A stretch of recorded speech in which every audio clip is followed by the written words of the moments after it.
और कैसे हैं आप सब। ये सेकंड पार्ट है DSSB के प्रीवियस क्वेश्चन पेपर का, जो कि पहले 2018 में पूछा गया शायद ये पेपर। और शुरू करेंगे इसको। फर्स्ट क्वेश्चन है, inverted U theory describes the observed relationship between. और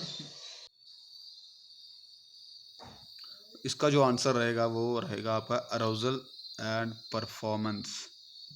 नेक्स्ट क्वेश्चन की ओर बढ़ते हैं। According to JB Nash which of the following is not an objective of physical education. तो करिकुलम डेवलपमेंट JB नैश के अनुसार कोई एक ऑब्जेक्टिव नहीं था फिजिकल एजुकेशन का, तो ये आंसर रहेगा इसका। नेक्स्ट क्वेश्चन की ओर बढ़ेंगे। Which of the following activities are not defined under the scope of physical education.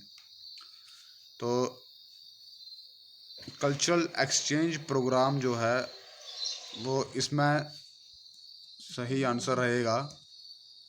Cultural exchange programme इसका सही आंसर रहेगा। नेक्स्ट क्वेश्चन की ओर बढ़ते हैं। Physical education has derived in its principle as a combination of. इसका जो answer रहेगा वो आर्ट एंड साइंस इसका सही आंसर रहेगा। आर्ट एंड साइंस बिल्कुल सही रहेगा इसका आंसर। नेक्स्ट क्वेश्चन की ओर बढ़ेंगे। The suggested lines of browning but a man's reach should exceed his grasp, or what's a heaven for describe the। और ये एम ऑफ फिजिकल एजुकेशन को डिस्क्राइब करता है। ये ब्राउनिंग की ये लाइन थी। नेक्स्ट क्वेश्चन की ओर बढ़ेंगे। The philosophy of physical education is related to. और फिजिकल एजुकेशन की जो फिलोसफी है वो किससे रिलेटेड है, वो प्रैग्मेटिज्म से रिलेटेड है। बिकॉज ये प्रैक्टिकल थिंग्स में बिलीव करते थे जो प्रैग्मेटिज्म थे। नेक्स्ट क्वेश्चन की ओर बढ़ेंगे। Occur dash occur when the top layer of skin is scraped away the end the blood capillaries exposed. तो एब्रेजन यानी कि खरोंच उसे बोला जा सकता है। एब्रेजन हो सकती है जब आप की जो टॉप लेयर स्किन की टॉप लेयर जो स्क्रैप हो जाती है और ब्लड निकलता है थोड़ा सा। नेक्स्ट क्वेश्चन की ओर बढ़ेंगे। The joint which loses is original place of slips out from its natural place is known as. तो जब जॉइंट अपनी नेचुरल प्लेस को छोड़ता तो उसे डिसलोकेशन कहेंगे। नेक्स्ट क्वेश्चन की ओर बढ़ेंगे। Dash occurs from the strenuous activity particularly when the ligaments and muscles are pulled और स्ट्रेन। तो इसको हम मसल स्ट्रेन कहेंगे। मसल स्ट्रेन इसका बिल्कुल सही आंसर रहेगा।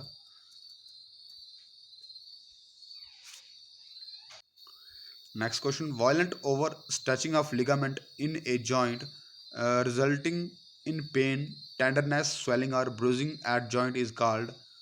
तो इसे हम कहेंगे स्प्रेन कहेंगे इसे। Next question. The training that aims to develop dynamic strength is known as. तो डायनेमिक स्ट्रेंथ जिस ट्रेनिंग से बढ़ती है उसे हम कहते हैं प्लायोमेट्रिक्स कह सकते हैं उसको।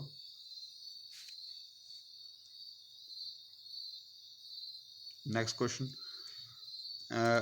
Dash ensures improvement by challenging changes in resistance terrain moment complexity and others. तो इसको ओवरलोड कहेंगे। इसमें overload ensures improvement by challenging changes in resistance terrain moment complexity and others. Next question की ओर बढ़ेंगे। The dash system has a much higher capacity for storing energy during exercise. तो glycolytic system जो है इसका सही आंसर रहेगा। Next question. Which are the following is not an example of circuit exercise for legs. Which of the following is not an example of circuit exercise for legs. तो इसका जो सही answer रहेगा पुलअप्स। पुलअप्स हमारे let's के लिए होती है एक्सरसाइज, और अपर बॉडी के लिए ये एक्सरसाइज रहती है। Dash exercise control the rate of muscle shortening. तो ये आइसोकाइनेटिक एक्सरसाइजेज इसका सही आंसर रहेगा। Isokinetic exercises control the rate of muscle shortening. Next question की ओर बढ़ेंगे। Which of the following training aim to increase the VO2 max capacity. तो continuous training जो रहती है वो हमारे VO2 मैक्स कैपेसिटी को इंक्रीज करती है। अब नेक्स्ट क्वेश्चन को की ओर बढ़ेंगे। Adaptation to training load at high altitude is known as. तो हाई एल्टीट्यूड पे जो होता है तो उसको हम कहते हैं सुपर कंपनसेशन। नेक्स्ट क्वेश्चन की ओर बढ़ेंगे। Which are the following is not a principle of sports training. तो स्पोर्ट्स ट्रेनिंग का प्रिंसिपल कौन सा नहीं है इनमें से, तो इकोनॉमी ऑफ मूवमेंट इसका सही आंसर रहेगा। नेक्स्ट क्वेश्चन की ओर बढ़ेंगे। Which are the following duration are suitable for mesocycle plan. तो ट्रेनिंग के 3 तरह के प्लान होते हैं। पहला माइक्रो, फिर मैसो एंड देन मैक्रो। तो जो मेसोसाइकिल का जो प्लान रहता है वो हमारा रहता है 3 to 6 वीक। मतलब आप अराउंड 1 मंथ का मैसो साइकिल प्लान हो सकता है। आप किसी के लिए, किसी प्लेयर के लिए डिज़ाइन कर सकते हैं ट्रेनिंग का। Next question. Dash reflects the ability of the body's circulatory and respiratory system to supply fuel during sustained physical activity. तो इसका जो सही आंसर रहेगा वो आपका रहेगा cardio respiratory endurance.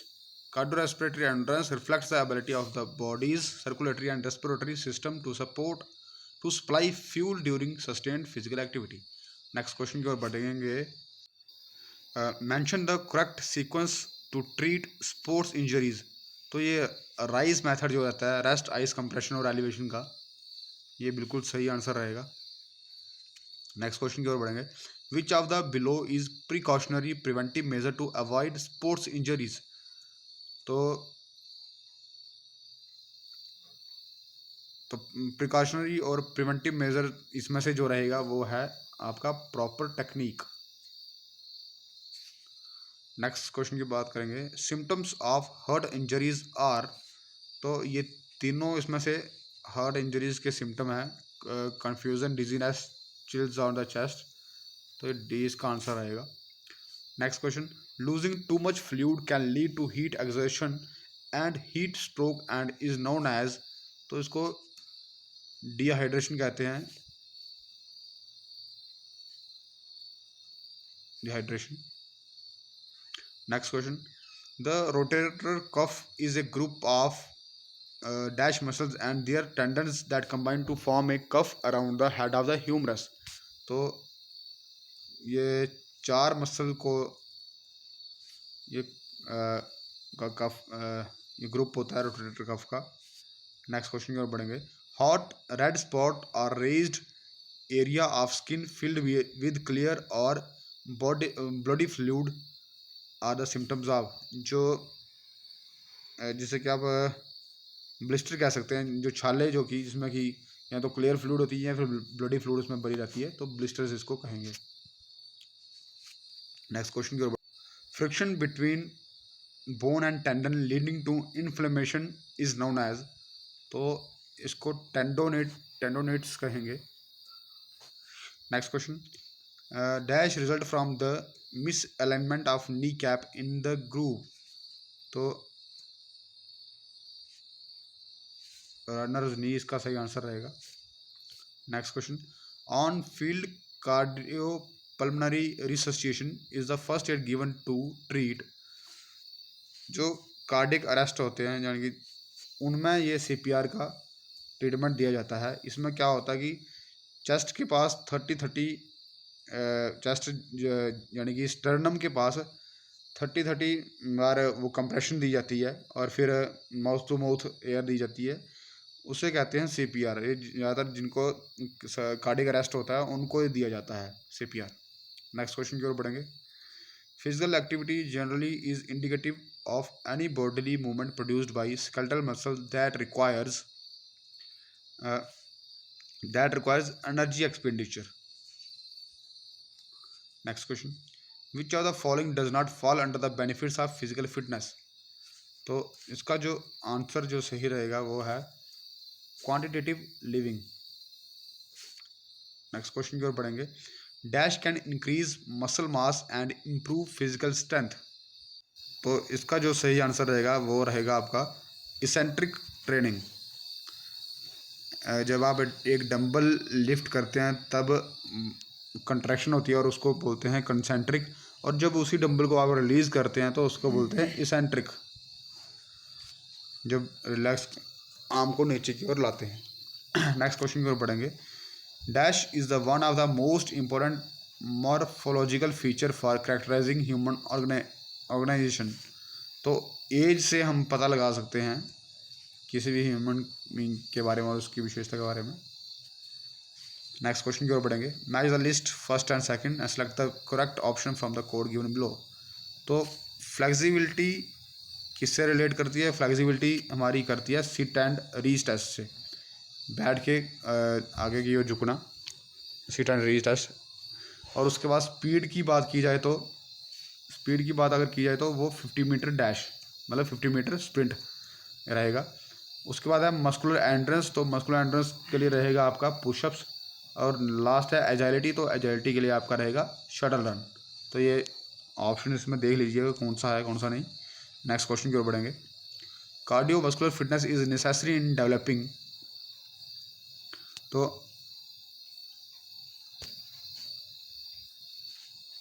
Cardiovascular fitness सभी के लिए नेसेसरी होती है, गुड हार्ट मसल के लिए, स्ट्रेंथनिंग ऑफ मसल्स के लिए, प्रॉपर फंक्शनिंग ऑफ मसल के लिए। तो डी इसका सही आंसर रहेगा। नेक्स्ट क्वेश्चन की ओर बढ़ेंगे।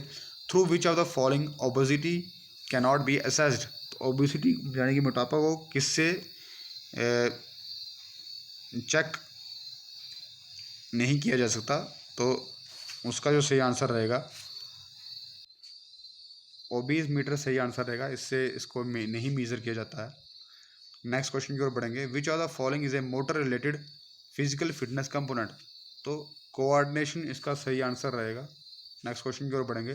The intrinsic factor that may cause injury to the athlete's body are. Intrinsic mean internal factor, तो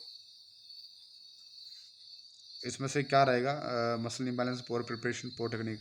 तो डी इसका सही आंसर रहेगा। इसमें तीनों जो है वो एथलीट को इंजरी कर सकते हैं। Next question. A communicable disease that is spread from one person to another through ways such as. इसका जो आंसर रहेगा डी रहेगा। जितने भी टाइप्स हैं सभी से एक कम्युनिकेबल डिजीज फैल सकती है। नेक्स्ट क्वेश्चन की ओर बढ़ेंगे। Which of the following is not A communicable disease. Communicable disease इसमें से कौन सी नहीं? तो वेरिकोज वेन, जिसमें कि वेन्स साफ विजिबल दिखाई देती हैं। इस केस में काफ़ी सारी वेन्स इकट्ठी हो गई होती हैं, तो उसको वेरिकोज वेन कहा जाता है। नेक्स्ट क्वेश्चन की ओर बढ़ेंगे। The full form of HIV is, ये काफ़ी सिंपल क्वेश्चन है, ह्यूमन इम्यूनो डेफिशिएंसी वायरस इसका सही आंसर रहेगा। नेक्स्ट क्वेश्चन की ओर बढ़ेंगे। Termination of all transmission of infection by extermination of the infectious agent is known as. इसका जो सही आंसर रहेगा वो इरेडिकेशन रहेगा। Next question. Which of the following are not the symptoms of symptom और साइन ऑफ HIV और AIDS. तो weight loss इसका सिम्टम नहीं होता है HIV और एड्स का, बाकी इसमें से होते हैं सभी। Hepatitis B is a contagious disease that result in. Hepatitis B यानी कि जो एक संक्रामक रोग है वो क्या कर सकता है? तो हेपेटाइटिस बी से आपको लीवर इन्फेक्शन हो सकती है। नेक्स्ट क्वेश्चन की ओर बढ़ेंगे। Symptom of acute hepatitis B virus infection are. तो एक्यूट हेपेटाइटिस बी के सभी दिए गए हैं, जो जॉन्डिस, नोसिया, डायरिया, ये सभी रहेंगे। तो ये आपका डी इसमें all of the above answer रहेगा। नेक्स्ट क्वेश्चन की ओर बढ़ेंगे। Which of the following is considered as a life long infection. तो हेपेटाइटिस सी जो है वो एक लाइफ लॉन्ग इन्फेक्शन रहती है। Tuberculosis is a communicable disease that is caused by bacteria that attacks the. TB में क्या होता है कि वो लंग्स पे अटैक करती है बैक्टीरिया, तो लंग्स इसका सही आंसर रहेगा। Next question. TB is not spread by the following ways. TB जो है वो इनमें से जैसे कि टचिंग बेड लाइन और toilet seat, shaking someone's hand, sharing food और ड्रिंक, इनसे नहीं फैलता है। नेक्स्ट। Calisthenic can improve. तो कैलेस्थेनिक से क्या इम्प्रूव हो सकता है? Muscular endurance, cardiomuscular endurance. तो सभी डी इसका सही आंसर रहेगा। नेक्स्ट क्वेश्चन की ओर बढ़ेंगे। Which are the physical fitness principle suggest that regulatory and consistency of physical activity that are important determinants of both fitness maintenance and continued improvement. इसका जो आंसर रहेगा, इसका जो आपका आंसर रहेगा वो रहेगा द प्रिंसिपल ऑफ रिवर्सिबिलिटी। बिल्कुल सही आंसर रहेगा। तो व्यूअर्स ये थी सेकंड वीडियो, यानी कि पार्ट 2। अब पार्ट 3 और 4 भी साथ में लेके आएंगे। अगर मैं एक साथ इनको ले आता तो वीडियो काफ़ी लंबी हो जानी थी और आपको देखने में थोड़ा बोरिंग फील होना था, इसलिए मैं इनको पार्ट बाई पार्ट लेके आ रहा हूँ। तो सब्सक्राइब जरूर कीजिएगा, अगर सब्सक्राइब नहीं किया है तो लाइक भी कीजिएगा और शेयर भी कर दीजिएगा। So thanks for the watching. जय हिंद, जय भारत।